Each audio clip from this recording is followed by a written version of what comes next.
A Turquia é um adversário que está operando dentro da OTAN. Eles não eram assim quando entraram na OTAN. É que quando Erdogan assumiu, ele é abertamente da Irmandade Muçulmana e transformou a Turquia em um Estado islâmico extremista. E eu não acho que devemos ser aliados de Estados muçulmanos extremistas. E eu acho que a questão com o presidente Trump e Erdogan é que Erdogan entende que o caminho para o coração do presidente Trump é massagear o ego dele. Chuck Holton é um ex-ranger do Exército dos Estados Unidos e veterano correspondente de guerra que já fez reportagens em mais de 100 países. Quando Chuck se juntou a nós há vários meses, ele alertou que o Irã espalharia instabilidade, pressionaria o presidente Trump e tentaria sobreviver convencendo os Estados Unidos a parar antes de alcançar a vitória. Hoje, muitos desses alertas já parecem realidade. Relatórios apontam que a inteligência israelense alertou os Estados Unidos sobre um plano iraniano para assassinar o presidente Trump na Turquia, levando o serviço secreto a retirá-lo secretamente do Air Force One. Hoje vamos examinar esse suposto plano e muito mais. Chuck, seja bem-vindo de volta. Obrigado por me receber, claro. Chuck, a inteligência israelense teria alertado os Estados Unidos de que o Irã planejava derrubar a aeronave do presidente Trump na Turquia. Você pode nos contar o que teria acontecido? Parece que havia uma ameaça real de ataque com um míssil superficial planejado pela Guarda Revolucionária Iraniana contra o avião do presidente Trump. E então, quando isso veio à tona pela primeira vez, foi o seguinte. A história era que o presidente Trump havia escolhido voar no Air Force One mais antigo porque o Air Force One mais novo, o do Qatar, tinha sido enviado para o Reino Unido. Uma viagem para fortalecer o moral, permitindo que as tropas visitassem o avião. E então mudou para, na verdade, ele pegou o Air Force One antigo porque havia uma ameaça e o novo Air Force One talvez não tivesse todas as contramedidas que eles queriam para enfrentar essa ameaça. Então, decidiram colocá-lo no antigo. Bem, agora veio à tona que o presidente Trump também não voou no antigo. Ele entrou no antigo junto com a imprensa, Marco Rubio e um monte de outras pessoas, assessores e coisas assim. E então ele e um grupo muito pequeno de assessores atravessaram o avião e entraram no carrinho de sanduíches, sabe, aquele que entrega comida para o avião, e depois foram na parte de trás de uma van até outro avião do governo dos Estados Unidos que estava afastado no pátio, um avião bem menor, e voaram nesse avião até Mildenhall, onde ele pegou o avião do Qatar e foi para casa. Tudo isso novamente é devido a essa ameaça crível de Israel. As ameaças não vieram de Israel, mas a informação de Israel indicava que um míssil superfície e ar portátil poderia ser disparado contra o avião. Hoje ouvimos que houve realmente uma ameaça ao presidente Trump quando ele estava em seu hotel em Ankara, que havia um plano para disparar um RPG em seu quarto de hotel. Eles sabiam em que andar ele estava, sabiam de que lado ele estava e que iriam atirar. E o relatório diz que um homem carregando um lançador de RPG foi visto circulando pela área. Acho que talvez devêssemos investigar isso um pouco mais. Sabe, por que ninguém imobilizou esse cara? Mas essa história continua evoluindo à medida que recebemos mais informações. Há algumas críticas contra o governo Trump por ter saído do avião porque era perigoso demais, mas depois ter deixado os jornalistas e o Marco Rubio no avião sem ele, coisas assim. Acho que perguntaram ao presidente Trump sobre isso, e ele disse que o avião em que estava era mais perigoso. O que levanta a questão, por que ele estava naquele avião, não sei. E por que ele foi para um aeroporto diferente ou algo assim, eu não sei. Relatos indicam que o Irã tinha informações muito detalhadas sobre os movimentos de Trump. De onde essa inteligência pode ter vindo? O Irã poderia realisticamente organizar uma operação como essa em solo turco sem que, você sabe, os serviços de segurança turcos detectassem? Acho que essa é a pergunta que precisamos fazer agora. E acho que isso mostra que não podemos confiar na Turquia, o que, você sabe, qualquer um com 3 neurônios já sabia disso. Mas se isso está acontecendo e está acontecendo em Ankara, então precisamos investigar o que a Turquia sabia e quando ela soube disso. Agora, a Turquia é um aliado da OTAN que abriga, você sabe, forças americanas. Enquanto o governo de Erdogan está cada vez mais hostil em relação a Israel, o que é a Turquia hoje? É um aliado num parceiro de conveniência ou um adversário operando de dentro da OTAN? A Turquia, que faz parte da OTAN, hoje atua como adversária, o que não ocorria quando ingressou na aliança. É que, quando Erdogan assumiu, Ele é abertamente da Irmandade Muçulmana e transformou a Turquia em um Estado islâmico extremista. Não acho que devamos ser aliados de Estados muçulmanos extremistas. É só minha opinião pessoal. Mas eles continuaram a ter uma relação de interesses com o governo Trump. E eu acho que a questão com o presidente Trump e Erdogan é que Erdogan sabe como massagear o ego do Trump. E esse é o caminho para conquistar ele. Então, ele gosta do Erdogan. Quando ele apareceu lá em Ankara, eles tinham uma grande celebração ou uma grande cerimônia planejada com os militares, desfile e toda essa coisa. Eles não fizeram isso com outros líderes em Ankara. Líderes de mais de 60 países estavam lá, mas só o presidente Trump recebeu o tapete vermelho. Por quê? Erdogan sabe que para conquistar Trump é preciso massagear seu ego. A Turquia acusou Israel de sabotar os esforços de paz com o Irã. Erdogan ainda está agindo como mediador ou você acha que ele está cada vez mais favorecendo a posição de Teherã aqui? Bem, acho que está claro para qualquer um ver que não há negociações de paz com o Irã. Eles mesmos estão dizendo isso. Se você olhar apenas para o que os iranianos estão dizendo, o que a Guarda Revolucionária Islâmica está dizendo, eles afirmam que não vão fazer nenhum acordo. Eles querem controle total sobre o Estreito de Hormuz e vão manter o programa nuclear deles. Eles não estão cedendo nessas exigências de jeito nenhum.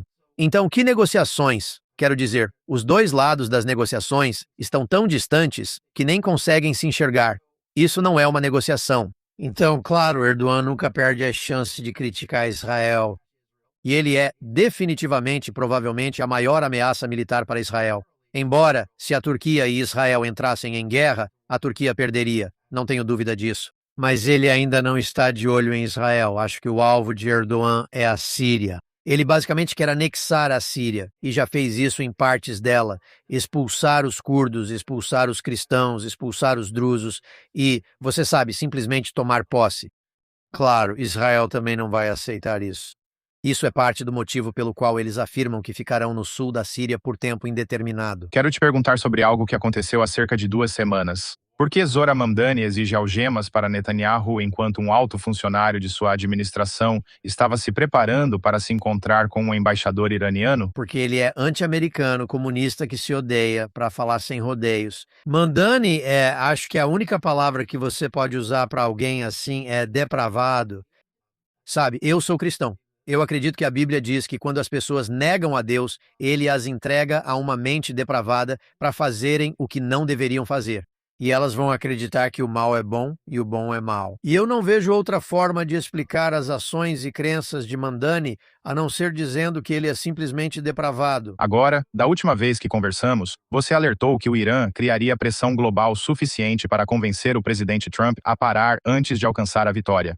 Você acha que essa previsão está se tornando realidade agora? Eu acho que sim. O presidente Trump meio que foi encurralado aqui e o Irã não está recuando nem um pouco. Acabei de conversar com um dissidente iraniano há alguns minutos e ele me disse que, sabe, o lance com a Guarda Revolucionária Iraniana é que não importa o quanto a gente os bombardeie, eles não ligam. Eles são homens das cavernas incivilizados para todos os efeitos. E eles viveriam felizes em buracos na lateral de uma montanha em algum lugar pelo resto da vida, desde que pudessem controlar e manter o poder. Então, atacar toda a infraestrutura deles só vai piorar a vida do povo iraniano.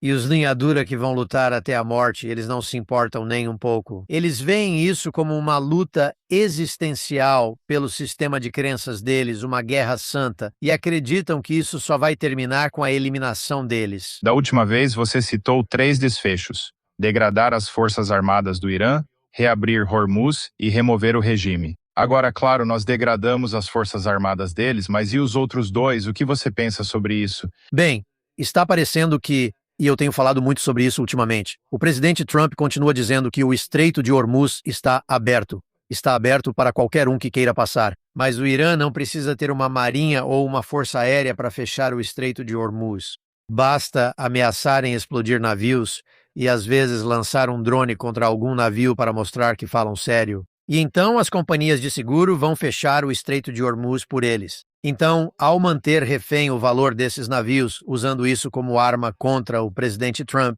os iranianos encontraram uma estratégia que está funcionando muito bem para eles. Agora, eles têm... Aqui está algo que eu não entendo. O presidente Trump publicou um tweet algumas semanas atrás dizendo que, para cada navio que o Irã atacar no Estreito de Hormuz, nós vamos explodir uma ponte ou usina de energia no Irã. E desde então, o Irã já explodiu pelo menos 10 navios no Estreito de Hormuz e os Estados Unidos não responderam. Então, quero dizer, nós vamos cumprir nossa palavra ou não? Se não vamos cumprir, se não vamos levar adiante nossas ameaças, então só vamos parecer fracos. Precisamos nos impor. Se vamos falar, que façamos. Caso contrário, é melhor ficar em silêncio. E agora quero te perguntar sobre um assunto diferente. O primeiro-ministro Netanyahu quer que Israel reduza a ajuda militar americana, podendo até zerá-la em até 10 anos. Isso é realista? A dependência de Israel dos Estados Unidos virou uma vulnerabilidade estratégica? Não acho que tenha se tornado uma vulnerabilidade estratégica. Só acho que sempre é uma boa ideia que os países tomem medidas para não se tornarem dependentes. A dependência é algo que muitas vezes é observado quando se fala em fazer caridade. Sabe, se tem um cara na esquina que é sem teto e você dá $10 para ele toda vez que passa por lá, ele vai continuar ali, ele vai continuar sem teto. Você vai, na verdade, transformar isso em uma profecia autorrealizável ao torná-lo dependente de você. Se você se mudar ou parar de dar dinheiro para ele, ele ficará ainda pior do que antes. Já vimos isso no Afeganistão. Vimos isso no Iraque, colocamos muito dinheiro naqueles países e depois simplesmente fomos embora e eles quase entraram em colapso. Quero dizer, realmente tiveram dificuldades sem isso, pelo menos no caso do Afeganistão. Joe Biden deixou para eles $86 bilhões em equipamentos militares que puderam vender a outros países e usar para oprimir seu povo. Mas sim, quero dizer, quando se trata de Israel, acredito que os Estados Unidos ganham mais com esse relacionamento do que Israel. Nós, sabe, damos algum dinheiro para eles todo ano. É uma quantia muito pequena de dinheiro em relação ao nosso PIB, é um erro de arredondamento. É praticamente nada. E por isso recebemos informações de inteligência. Quero dizer, pense nisso. O Mossad acabou de salvar a vida do presidente Trump. Possivelmente, ao obter as informações, fazendo o trabalho, colocando fontes humanas de inteligência em campo dentro de Teherã e permitindo que reunissem essas informações e as repassassem a tempo de salvar o presidente Trump de ser explodido no ar a bordo do Air Force One. Então, esse é o resultado da ajuda que damos a Israel. Por que cortaríamos ou desligaríamos isso? Acho que não só devemos continuar apoiando Israel de todas as formas possíveis, mas também devemos deixar Israel agir sem restrições e dizer: vocês conhecem essa região, é a casa de vocês. Façam o necessário e daremos total apoio. É isso que eu faria se fosse presidente. Agora, você relatou recentemente sobre a travessia em massa extraordinária do Marrocos para o enclave espanhol de Ceuta. Foi algo espontâneo? Foi impulsionado por redes criminosas e facilitado pelo Marrocos? Alguns dizem que Israel esteve envolvido. O que as manchetes não mostraram? Bem, sempre houve o fator de expulsão dos países pobres do norte da África, olhando aquela cerca e pensando, se conseguíssemos passar, seria como ganhar na loteria. Aqui o que mudou foi o fator de atração, e esse é o governo espanhol, que recentemente fez uma guinada forte à esquerda, literalmente aprovando leis, que dizia que qualquer pessoa que entrar em nosso país terá direito a todos os benefícios de assistência social, assim como um cidadão espanhol. Isso significa que eles podem obter moradia, comida, atendimento médico e educação gratuitos. Essas coisas você não consegue de graça na Argélia nem no Marrocos, aliás. Então, quando eles viram a oportunidade e conseguiram abrir os portões, simplesmente entraram às dezenas de milhares. Mas esse é um problema que já acontece há muito tempo, e eu estive lá para fazer reportagens sobre isso. E era tão ruim quanto quando estive lá antes. Então, o Marrocos, de vez em quando, usa essa dinâmica como arma contra a Europa. Eles ficam irritados com a Europa por algum motivo. Eles dizem, tudo bem, vamos simplesmente abrir os portões e deixar passar quantas pessoas quiserem vir. Então, foi nessa época que eu estava lá, não sei, há 6 ou 7 anos, eles tinham acabado de passar por um incidente assim, em que 10.000 pessoas foram autorizadas a entrar em Ceuta no mesmo dia. E, sabe, quando eles chegam lá, as pessoas não sabem o que fazer com eles porque não têm recursos para lidar com tanta gente, mas também não podem expulsá-los por causa das leis aprovadas pelo governo espanhol. Agora, dito isso, nessa crise, o presidente da Espanha enviou tropas para lá e adotou uma abordagem muito parecida com a do Trump, na verdade, fechando aquela fronteira e impedindo que essas pessoas atravessassem. Agora, eu não sei se eles estavam expulsando as pessoas ou deportando-as de volta para o Marrocos, mas com certeza estavam usando força para interromper o fluxo. O que eu não sei como isso combina com esse cara sendo tão de esquerda que, sabe, agora ele está usando as mesmas táticas que o Trump já provou que funcionam para fechar a fronteira. Você fez uma matéria sobre o sofrimento e fome em Gaza. Jornalistas e organizações internacionais foram rápidos demais ao acusar Israel de provocar deliberadamente a fome? E até que ponto a interferência do Hamas na ajuda tem a ver com isso? Eu não sei se isso realmente significa que eles foram rápidos demais em acreditar nas informações que estavam recebendo. A verdadeira questão aqui é que muitos desses veículos de mídia já tinham decidido o que iam reportar antes mesmo de verem qualquer coisa no local, antes de receberem qualquer informação. Eles iam reportar algo negativo em relação a Israel, e isso já acontece há décadas. Então, não é surpresa ver que eles aceitariam de bom grado qualquer coisa que o Ministério da Saúde de Gaza divulgasse e repetiriam cegamente para seus telespectadores, porque isso seguia a narrativa deles. Era o que eles queriam. Então, agora, quanto ao Hamas pegar a ajuda, quero dizer, isso só mostra que eles ainda estão no controle, e eu acho que isso significa que Israel provavelmente precisa voltar a lutar. E o problema com isso é que as pessoas em Gaza estão sendo usadas como escudos humanos, como sempre. Então, não há nenhuma maneira possível de, sabe, tirar o Hamas de Gaza sem tirar o povo palestino de Gaza. É como se você misturasse margarina e manteiga e depois tentasse separá-las de novo. Eles acabam sendo a mesma coisa nesse ponto. O Hamas ainda mantém alta popularidade nas áreas de Gaza sob seu controle. Basicamente, sabe, e eu já disse isso muitas vezes, quando sua visão de mundo gira em torno de quem você odeia, como acontece em Gaza, você não vai ter nada de bom. Vai ser uma vida ruim para você. E a diferença que vemos com os israelenses é que a defesa do país deles não é focada em quem eles odeiam, porque eles não fazem distinção. Qualquer ameaça a eles recebe resposta, mas tudo depende de quem eles amam. Eles agem por amor aos que estão atrás, não por ódio aos que estão à frente. Israel tenta pressionar Hamas e Hezbollah a entregarem suas armas. Você acredita que algum deles fará isso? E o que teria de acontecer no próximo passo se eles não entregarem as armas? Não voluntariamente, eles não vão entregar. Quero dizer, eles entregaram o governo de Gaza para aquele comitê tecnocrático, mas isso foi um bônus para o Hamas. Eles nunca quiseram se preocupar com a coleta de lixo e com a internet funcionando. Tudo o que eles querem é ter controle militar sobre Gaza e usá-la como base para atacar Israel. Então isso não mudou. E o Hamas ainda tem muitos combatentes, eles ainda têm muitas armas, talvez não tenham tantas quanto antes, mas ainda têm o suficiente para serem uma ameaça. Eles só vão largar as armas se forem obrigados. Agora, aparentemente, há uma crise na produção de armas. Mísseis de precisão americanos, defesa aérea e interceptadores estão, segundo relatos, ficando escassos. Você acha que a Ucrânia paga o preço dessa guerra com o Irã? Quantas guerras os Estados Unidos podem sustentar ao mesmo tempo? Estamos vendo que as Forças Armadas dos Estados Unidos não são tão capazes quanto gostaríamos, mas isso não é culpa do presidente Trump. Isso é culpa das gestões anteriores, que subfinanciaram as Forças Armadas tanto que agora precisamos reconstruí-las. Quando se trata dos estoques de munição estarem baixos e esse tipo de coisa, nós temos munição suficiente para conduzir uma guerra. Talvez só não tenhamos os tipos de munição que preferiríamos ter para conduzir a guerra, porque acho que, de muitas maneiras, as Forças Armadas dos Estados Unidos se tornaram muito avessas ao risco. E eles, se tiverem a escolha entre disparar um míssil em algo, um míssil que custa 40 milhões de dólares em um alvo, ou voar e lançar você sabe, talvez uma bomba de 10 mil dólares nesse mesmo alvo. Bem, eles vão escolher o míssil toda vez porque são tão avessos ao risco. Eles não querem arriscar. O custo político de perder um soldado americano é tão alto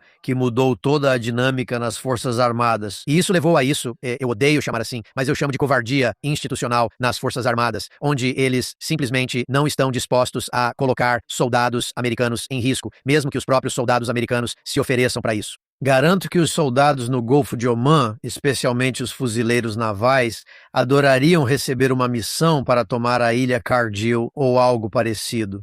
Só me deixe fazer o que me alistei para fazer. Não me deixe aqui apenas como enfeite ou elemento de dissuasão. Esse é o pior uso das tropas americanas. E eu sei que há pessoas que discordariam, mas eu estive nas Forças Armadas. Eu me sentia assim quando estava nas Forças Armadas. Quando havia momentos em que nos davam uma missão real para cumprir, e então essa missão era cancelada no último minuto por razões políticas. Nós ficávamos chateados, nós ficávamos irritados. Então, quero dizer, Pete Hegseth faz o possível para mudar a cultura das Forças Armadas, mas nos últimos, digamos, 15 ou 20 anos, chegou ao ponto em que eles não estão dispostos a colocar tropas dos Estados Unidos em risco por quase nada. E isso é um problema, porque você não pode vencer guerras se não estiver disposto a colocar suas tropas em risco. É simples assim. Quero te fazer uma última pergunta. Sei que não estamos nem perto de um acordo com o Irã, mas se Washington assinar um acordo que Israel considere perigoso, você acha que Israel teria direito de atacar o Irã sem aprovação dos Estados Unidos? Mais que direito, eles têm o dever de fazer isso para com seu próprio povo. Quero dizer, veja, Israel deveria, se eu fosse conselheiro do primeiro-ministro Netanyahu, eu diria, veja, Israel deveria dizer aos Estados Unidos: nós adoramos trabalhar com vocês. Queremos trabalhar com vocês. Queremos apoiar o que fazem aqui e também contar com seu apoio, mantendo nosso ótimo relacionamento. No fim, faremos o que for melhor para Israel, gostem ou não. Se isso fizer vocês retirarem sua ajuda, teremos que lidar com isso. Mas não vamos permitir ser pegos de surpresa só para melhorar as chances do presidente Trump ou do Partido Republicano vencerem a próxima eleição ou qualquer coisa assim. Quero dizer, isso seria, eu acho, a coisa mais razoável a se dizer. Um presidente sensato diria: entendo, faça o necessário e ajudaremos no que for possível. Se for politicamente caro demais, não faremos isso, mas apoiaremos seu direito de se defender como acharem melhor. Chuck. Quero te agradecer pelo seu tempo. Como as pessoas podem te encontrar seu canal e tudo o que você publica? Bem, no YouTube, meu programa se chama The Hot Zone with Chuck Holton e eu faço uma transmissão ao vivo diária comentando assuntos como este. Geralmente, tento fazer isso diretamente dos locais de guerra. Estive em casa por alguns meses tirando uma folga, mas estamos prestes a voltar a viajar, na verdade amanhã, e provavelmente não vou dormir na minha própria cama por alguns meses. Então, nós vamos trazer informações diretamente do local. Informações de primeira mão de zonas de guerra ao redor do planeta. E aí as pessoas podem acessar chuckholton.com. Tem muito conteúdo extra lá. Lá tem, sabe, alguns dos meus documentários, meus livros que escrevi, e tudo isso está disponível nesse site. Então eles podem me encontrar lá. Muito obrigado, espero falar com você em breve. O prazer é meu. Até mais.